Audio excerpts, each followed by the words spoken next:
जब कोई व्यक्ति साधना के मार्ग पर पहला कदम रखता है तो उसके हृदय में एक मौन आशा जन्म लेती है। वह सोचता है कि अब उसके जीवन में शांति आएगी, उसके भीतर प्रकाश प्रकट होगा और एक दिन वह सत्य का अनुभव करेगा जिसकी खोज में ऋषियों ने अपने जीवन अर्पित कर दिए। लेकिन समय बीतता है, दिन महीनों में बदल जाते हैं, महीने वर्षों में। फिर भी बहुत से साधकों के भीतर एक प्रश्न उठता है, मैंने इतना जप किया, इतना ध्यान किया, इतने व्रत रखे, फिर भी मेरे जीवन में कोई बड़ा परिवर्तन क्यों नहीं आया? क्या मेरी साधना निष्फल हो गई? यही प्रश्न आज हम श्री अरविंदो के दिव्य दर्शन के प्रकाश में समझने का प्रयास करेंगे। सबसे पहले बात अपने हृदय में उतार लीजिए। श्री अरविंदो कहते हैं कि सच्ची साधना कभी निष्फल नहीं होती। निष्फल केवल हमारी अपेक्षाएं होती हैं, निष्फल हमारा अधैर्य होता है, निष्फल हमारा अहंकार होता है, निष्फल हमारी वह मानसिक कल्पना होती है जिसमें हम ईश्वर को भी अपनी इच्छाओं के अनुसार कार्य करते देखना चाहते हैं। दिव्य चेतना कभी किसी सच्चे प्रयास को व्यर्थ नहीं जाने देती। यदि एक क्षण के लिए भी आपने पूरे हृदय से ईश्वर को पुकारा है तो वह पुकार अनंत में सुरक्षित रहती है। उसका उत्तर अवश्य आता है, परंतु मनुष्य उस उत्तर को पहचान नहीं पाता क्योंकि वह उसे अपनी कल्पना के अनुसार देखना चाहता है। यहीं से साधना की सबसे बड़ी भूल आरंभ होती है। मनुष्य साधना इसीलिए नहीं करता कि वह स्वयं बदल जाए, वह साधना इसीलिए करता है कि उसे कुछ प्राप्त हो जाए। कोई शक्ति चाहता है, कोई सिद्धियां चाहता है, कोई चाहता है कि लोग उसकी प्रशंसा करें, कोई चाहता है कि उसके जीवन की सभी समस्याएं समाप्त हो जाएं, कोई चाहता है कि ध्यान करते उसे दिव्य प्रकाश दिखाई दे, भीतर घंटियों की ध्वनि सुनाई दे या शरीर में अद्भुत ऊर्जा का संचार होने लगे। लेकिन श्री अरविंदो कहते हैं, जब साधना इच्छा की पूर्ति का साधन बन जाती है तब वह अपनी पवित्रता खो देती है। साधना का अर्थ ईश्वर से कुछ लेना नहीं है। साधना का अर्थ है स्वयं को इतना निर्मल बना देना कि ईश्वर स्वयं आपके भीतर उतर सके। यह अंतर बहुत सूक्ष्म है, पर यही पूरी आध्यात्मिक यात्रा का केंद्र है। कल्पना कीजिए कि वर्षों का जल आकाश से निरंतर बरस रहा है, लेकिन यदि पात्र उल्टा रखा हो तो उसमें एक बूंद भी नहीं ठहरेगी। क्या इसका अर्थ यह है कि वर्षा नहीं हुई? नहीं, दोष वर्षा का नहीं, पात्र की स्थिति का है। ठीक इसी प्रकार दिव्य कृपा हर क्षण बरस रही है, पर हमारा अंतःकरण इच्छाओं, भय, अहंकार और अशांति के कारण उल्टा पड़ा रहता है। इसीलिए हमें लगता है कि ईश्वर ने हमें कुछ नहीं दिया। इसीलिए अरविंदो बार बार कहते हैं कि साधना का पहला कार्य ईश्वर को बुलाना नहीं बल्कि स्वयं को ग्रहण करने योग्य बनाना है। अब प्रश्न उठता है कि साधक ग्रहण करने योग्य क्यों नहीं बन पाता? उसका पहला कारण है अधीरता। आज का मन तुरंत परिणाम चाहता है। आज ध्यान किया तो कल अनुभव चाहिए। एक सप्ताह मंत्र जपा तो अगले सप्ताह चेतना बदल जानी चाहिए। कुछ महीनों की साधना के बाद लोग पूछते हैं, मेरी कुंडलिनी कब जागेगी? मुझे प्रकाश कब दिखाई देगा? मुझे दिव्य अनुभव कब होगा? लेकिन प्रकृति इतनी जल्दी कार्य नहीं करती। एक किसान बीज बोकर अगले दिन खेत खोद कर नहीं देखता कि बीज अंकुरित हुआ या नहीं। यदि वह प्रतिदिन बीज निकाल कर देखने लगे तो बीज कभी वृक्ष नहीं बन पाएगा। साधना भी एक बीज है।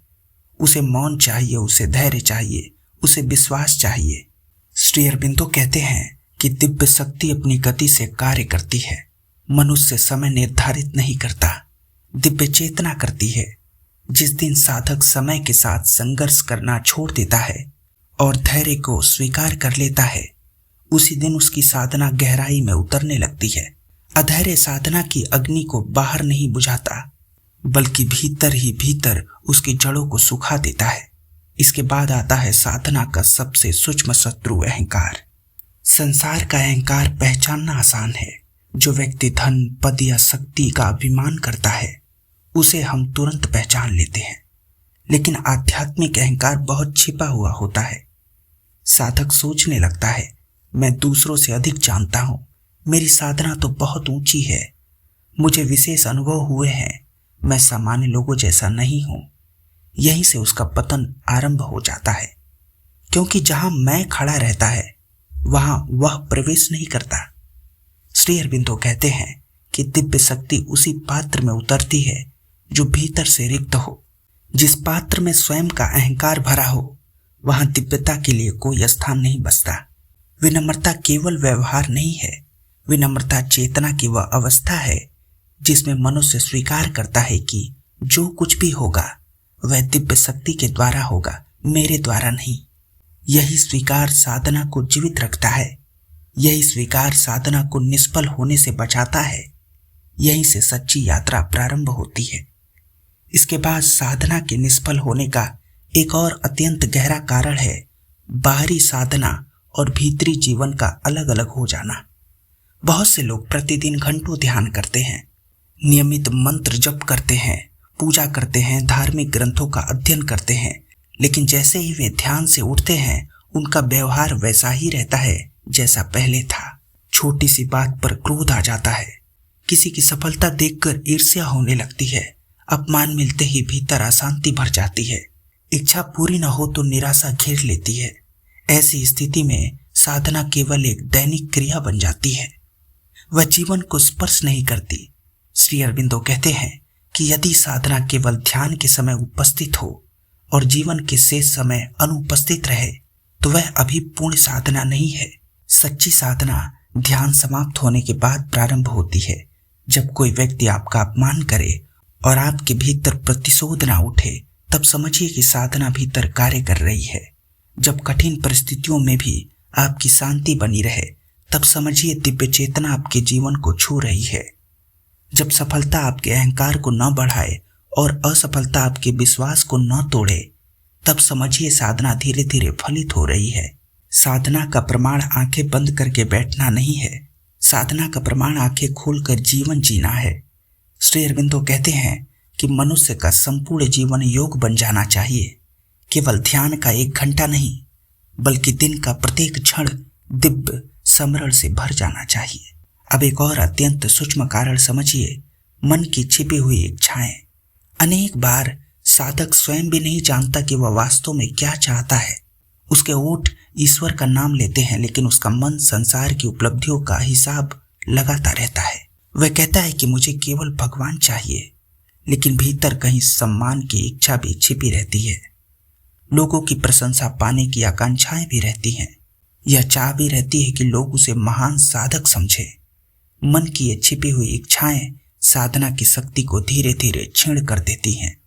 श्री अरबिंदो कहते हैं कि प्रकृति का प्रत्येक भाग दिव्य के सामने ईमानदारी से उपस्थित होना चाहिए। अपने भीतर की कमजोरी को छुपाने से वह समाप्त नहीं होती। जो साधक अपनी कमियों को देखने का साहस रखता है वही उन्हें बदलने की क्षमता भी प्राप्त करता है। जो व्यक्ति स्वयं को पूर्ण समझ लेता है उसकी यात्रा वहीं रुक जाती है, लेकिन जो प्रतिदिन अपने भीतर के अहंकार को पहचानता है और उसे दिव्य अग्नि में समर्पित करता है उसका प्रत्येक दिन नया जन्म बन जाता है। यही कारण है कि श्री अरबिंदो बार बार सच्चाई पर बल देते हैं। यह सच्चाई दूसरों के प्रति नहीं, सबसे पहले स्वयं के प्रति होनी चाहिए। अपने भीतर जो क्रोध है उसे क्रोध ही स्वीकार करना, जो लोभ है उसे लोभ ही मानना, जो भय है उसे भय ही देखना। उसे आध्यात्मिक शब्दों के पीछे छिपाने का प्रयास न करना, क्योंकि जिस दोष को हम स्वीकार नहीं करते उसे दिव्य शक्ति भी परिवर्तित नहीं कर सकती। इसके बाद एक और कारण आता है जो बहुत कम लोगों की समझ में आता है, वह है तुलना। आज का साधक अपने अनुभव की तुलना दूसरे साधक से करने लगता है। किसी ने कहा कि उसे ध्यान में प्रकाश दिखाई देता है, किसी ने कहा उसे दिव्य ध्वनि सुनाई देती है, किसी ने कहा उसकी कुंडलिनी जाग गई। तुरंत मन प्रश्न करने लगता है, मेरे साथ ऐसा क्यों नहीं हो रहा। यही साधना अपनी दिशा खो देती है। श्री अरबिंदो कहते हैं कि प्रत्येक आत्मा का मार्ग अद्वितीय है। दिव्य शक्ति प्रत्येक व्यक्ति के भीतर अलग ढंग से कार्य करती है। जिस अनुभव की आवश्यकता किसी एक साधक को है वही अनुभव दूसरे के लिए आवश्यक नहीं होता। किसी के भीतर पहले शांति उतरती है, किसी के भीतर पहले शक्ति जागती है, किसी के भीतर पहले प्रेम का विस्तार होता है, किसी के भीतर पहले मौन का जन्म होता है। इसलिए दूसरे के अनुभव को अपना लक्ष्य बना लेना सबसे बड़ी भूल है। साधना तुलना का मार्ग नहीं है, साधना आत्मा की अपनी यात्रा है। यह यात्रा उतनी ही मौन होती है जितनी गहरी होती है। जो व्यक्ति अपनी यात्रा पर विश्वास करना सीख लेता है वही अंततः उसे सत्य तक पहुंचाता है, जहां किसी तुलना की आवश्यकता नहीं रह जाती। यहीं से साधना का वास्तविक फूल खिलना प्रारंभ होता है।